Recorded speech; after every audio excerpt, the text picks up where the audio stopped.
Good. And I think that's the thing, isn't it? That's exactly it. I was like, oh, I really want to do this, and I do want to do that, but I'm in the flow of this, and and that's life, isn't it? To go, you're editing, and you're like, I've really got to go to the supermarket, otherwise I've got nothing for tea, or I've got to do my accounts, otherwise I'm going to get charged, or and it is discipline. It is.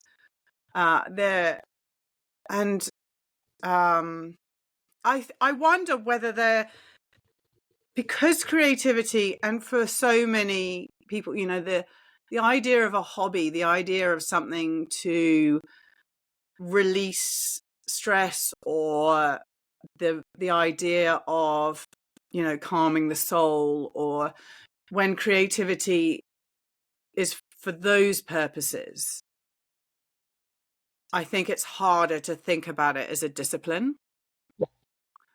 But with the transferal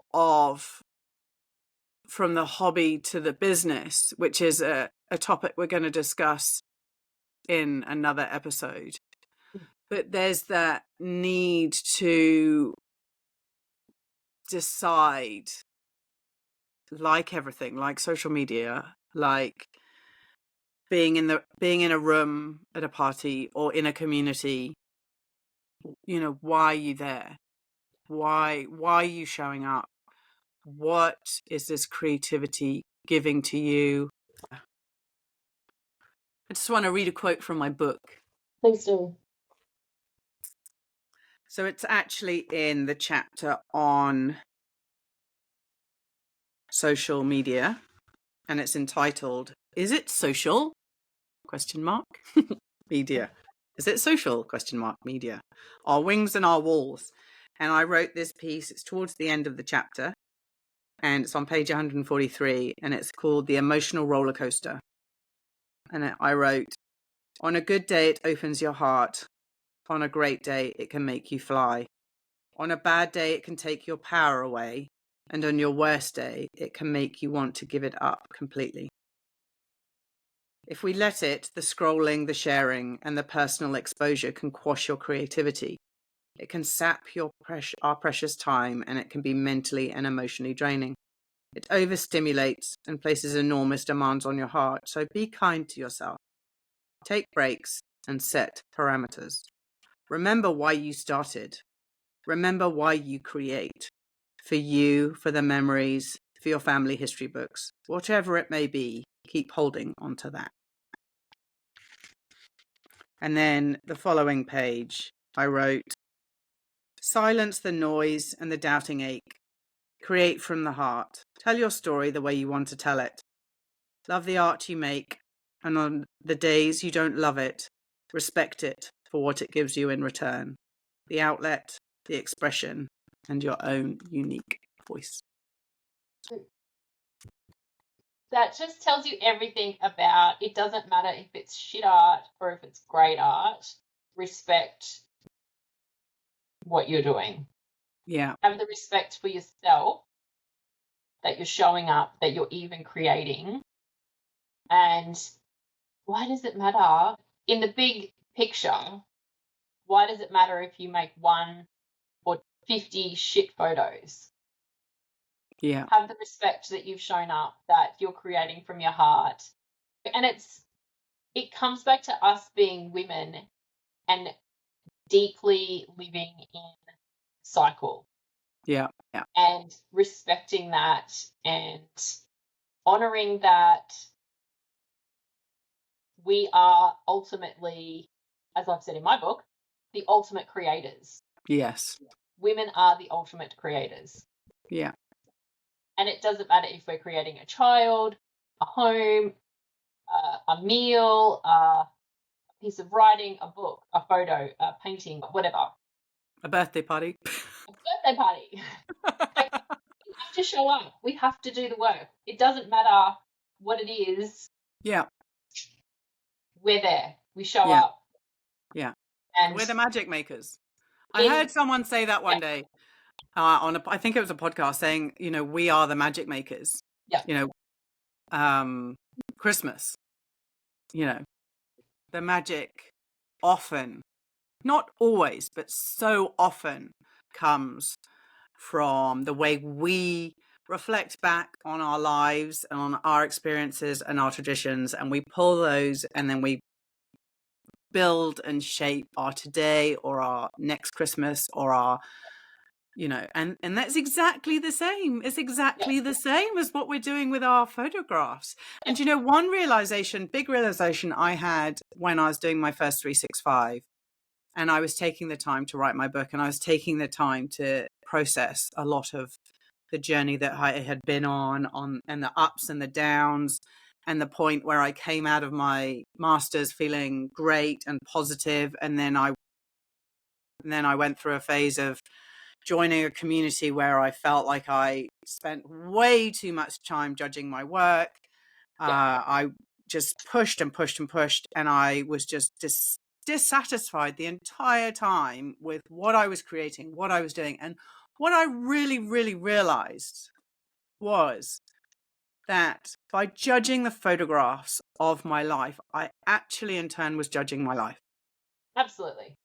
I was judging the clothes I was wearing, or the way I looked, or what my child was doing or not doing, or where we were doing it and how we were doing it, and how I was creating and how I was managing to make it look more exciting or more beautiful or more storytelling than it actually was. And so that judgment spilled from myself, from my camera through to the image, but ultimately it was a judgment on our life, and that was so detrimental. And as I was taking the pictures for the 365 and really freeing, that was when I believe that my whole creative freedom warrior person was born. Was that I was really at that point, and I was like, I have to, and anybody else that feels like they want some help with doing the same, I have to free my creativity by trying to and experimenting and getting super, super close up to things and super, super far away, and really just letting my voice actually sing rather than, before it's even left my throat, out of my mouth, judging it and questioning whether it's going to be any good at all. And once it's out there, whether anybody likes it, and if they don't like my picture, or they don't, you know, show up on social media, or I'm not doing anything, it's means that it's bad. Exactly. We are so bad at being kind to ourselves. Yeah. And it's that huge judgment. I'm very much sitting in that 365 judgment, trying to not judge, trying to just appreciate at the moment. Yeah. I want it to be beautiful, and I want it to be poetic, and I want it to be romantic, and I want it to be honest, and da-da-da. And at the moment, it's literally snapshots of my day. Yeah. So the only word I can pull out of that whole wishful thinking is honest. Yeah. And it's not romantic, and it's not poetic, and like I look at it and think, but it's only one photo of my whole day, and it's honest, and I'm grateful that I can take that photo. Yeah. And yeah, it's like a bookmark of that day. Yeah. But do you, just thinking about it now while you're talking, the idea of romance is surely not romance in the reflection anyway, because it might not feel romantic as you're living it, but the poetry of it and the romance of it comes in the reflection on it. And, That's very true. The photo I took yesterday, I posted it and I thought, oh, whatever. I actually don't care. Today was just whatever. And it was a photo of Scott cooking barbecue. And if I look at it in like a romantic way, he actually said during the day, don't worry about dinner. I'm going to take care of it. I just want you to sit, have a glass of wine, and just, because we'd had a big date. Mm. And he's like, let me just take care of it. Let me just take care of it. And just That's to have that yeah. is romantic. Yes. It is not a romantic photo. It is literally the back end of my husband, the barbecue. But that's the thing with social media, isn't it? Yeah. You don't know the story, the truthful story behind that moment. Yeah. Like, he'd gone to the butcher, he had gone and bought veggies. Like, we had stuff here that we could have eaten, but he's like, no, let's have something really nice. So he'd gone to the butcher, bought steaks, beautiful steaks, went and bought fresh vegetables, taken the time to like be really thoughtful about what he was making. We'd spent the afternoon in the garden together because that's just like our like decompress, I suppose, when we need it. And then he poured me a glass of wine. He's like, just hang out, just let me take care of it. You see, that to me is like the most romantic thing in the world. Like, honestly, because it's that consideration, and that's what I think, the consideration and the intention, the observation, and that is where I feel photography sits so perfectly in life, is that it's that consideration, that attention, that that moment of observation of all those elements. And I absolutely agree in that.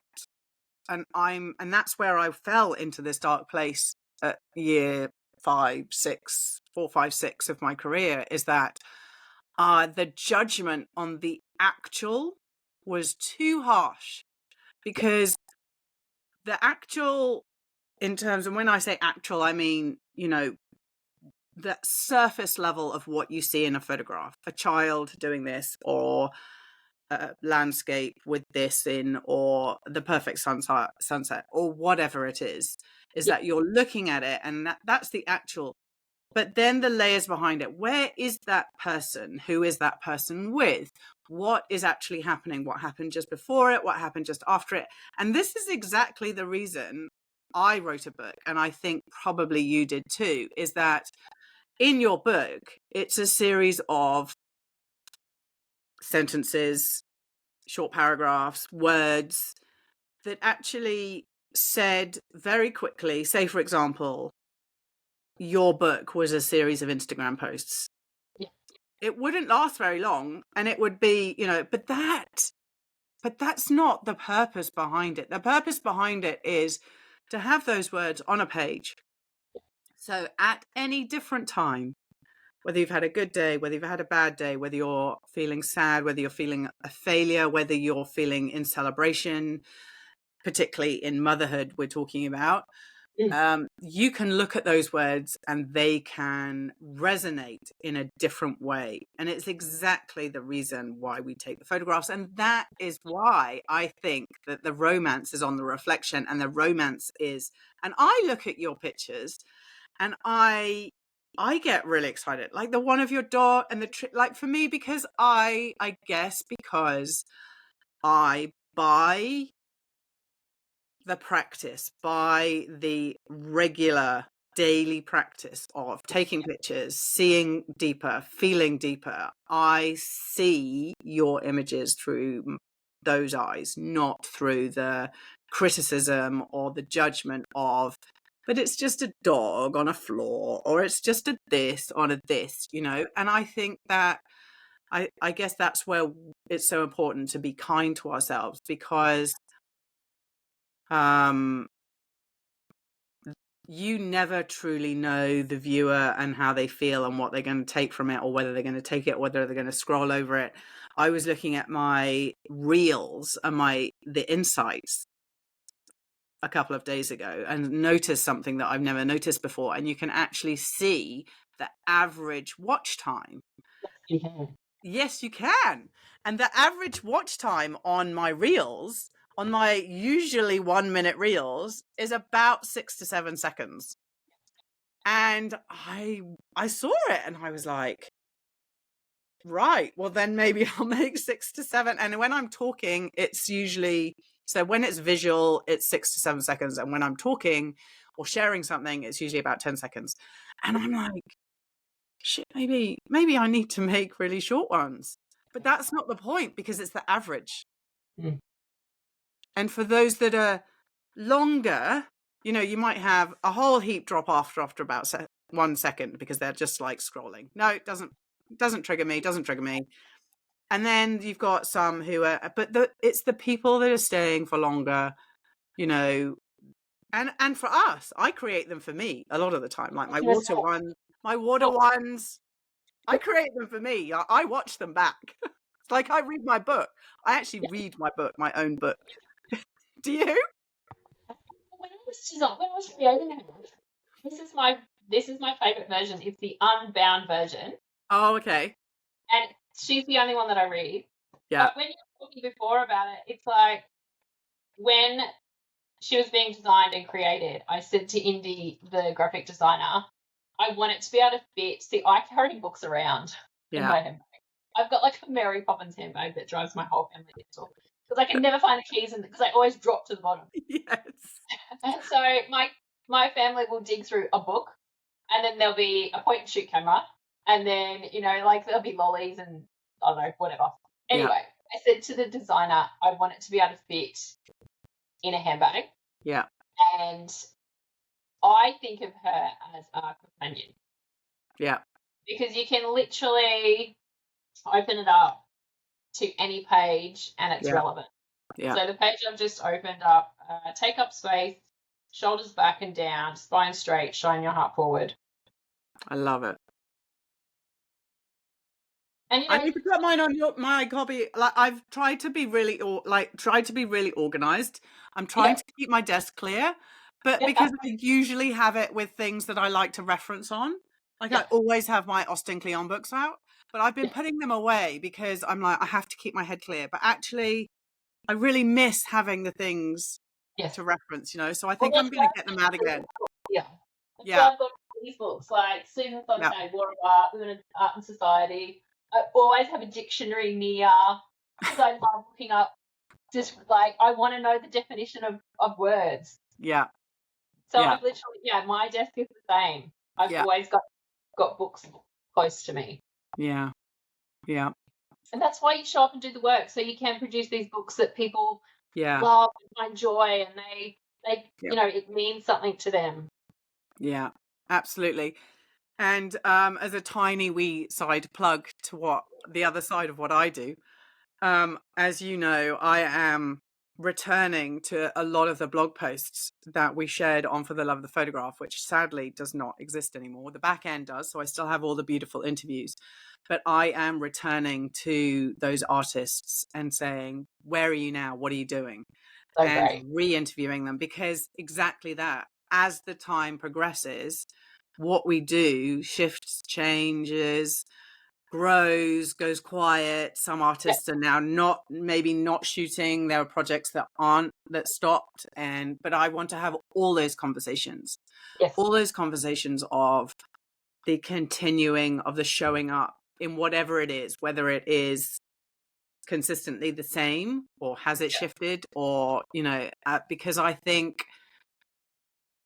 it's wonderful to celebrate individually a person when they're doing something specifically at a time, but as artists, we are this time continuum, you know, we ebb and we flow, and it's a journey, it's a path that we're on, not necessarily events that happen at every single time. You know, you look at musicians who put out different albums, and you know, look back at how they've evolved.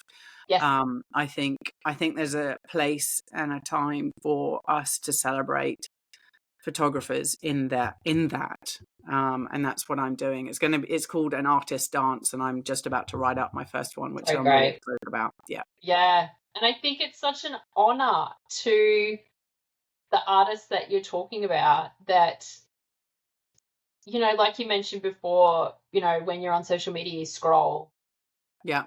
and you almost forget Yeah. what people are doing.